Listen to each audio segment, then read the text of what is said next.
Hello and welcome to Property Box News. I'm Simon Evison. This week we're looking at the Queen's Speech, Brexit and Harry Potter.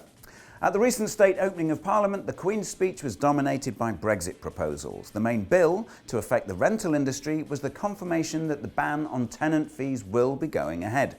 At present, there are limited details, but once the ban comes in, letting agents are likely to recoup the cost of rigorous checks and prospective tenants, and the landlord is the obvious target, which will make it difficult for landlords to make money unless they push up rent. However, many agents in the industry welcome the ban. Some think it's a draconian measure and that the consultation was merely a tick box exercise. But at Dexter's estate agency, Alex Harrington, Group Letting Managing Director, commented, "Dexter's supports the ban on tenants' fees being brought forward and the limiting of any additional charges to tenants.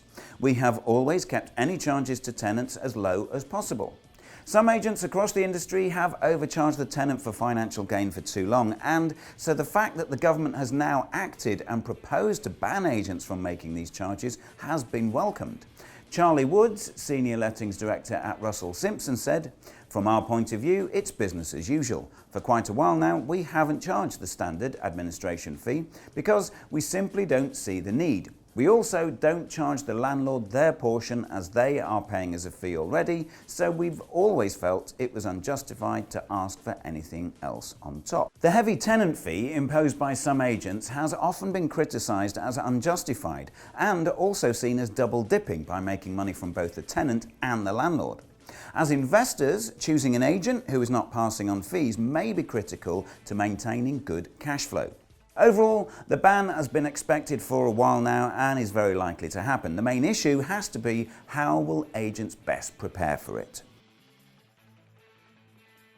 It's just over a year since the country voted 52% to 48% to leave the EU, and as we know, the catastrophic collapse of the housing market predicted by the Chancellor did not materialise, and the scaremongering has done nothing to significantly dent activity in buying and selling of houses.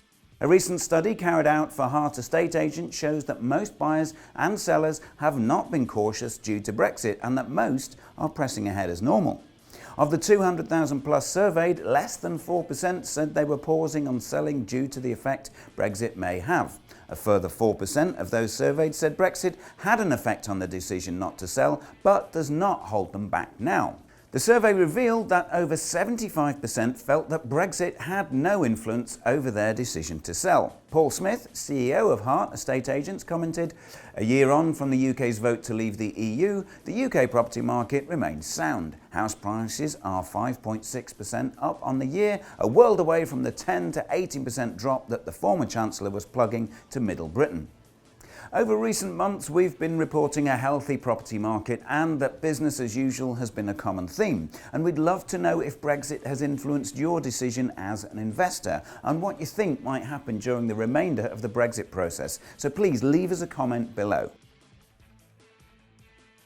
And finally, it's been 20 magical years since Harry Potter flew into our lives, and I've been out and about in my invisibility cloak to discover the best castles to rival Hogwarts.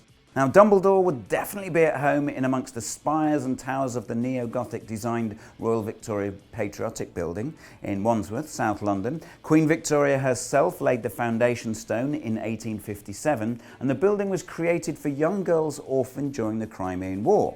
It was later used as an interrogation centre by MI5 during World War II, and Rudolf Hess was apparently a resident. Here, a one-bedroom loft-style flat with vaulted ceilings has come to the market priced at £700,000. In the Midlands, a 3-bedroom apartment in Westwood Park, a Grade 1 listed building near Droitwich, Worcestershire, is on the market for £350,000. Dating back to 1642, it's a dead ringer for the Ministry of Magic. And lastly, another castle in London with spires and towers full of witchcraft and wizardry on the eastern edge of Greenwich Park is the Vanbrugh Castle, built by John Vanbrugh and based on the Bastille. It's home to a 5-bedroom apartment with private roof terrace and views across London to the Houses of Parliament. Muggles beware. So that's all from me this week. Thanks for tuning in. We'll see you next time. Goodbye. Hello, it's Carol here with the weather. We'd love to know if you, in my invisibility cloak, did get the teeth in. Did I say that right? I don't know.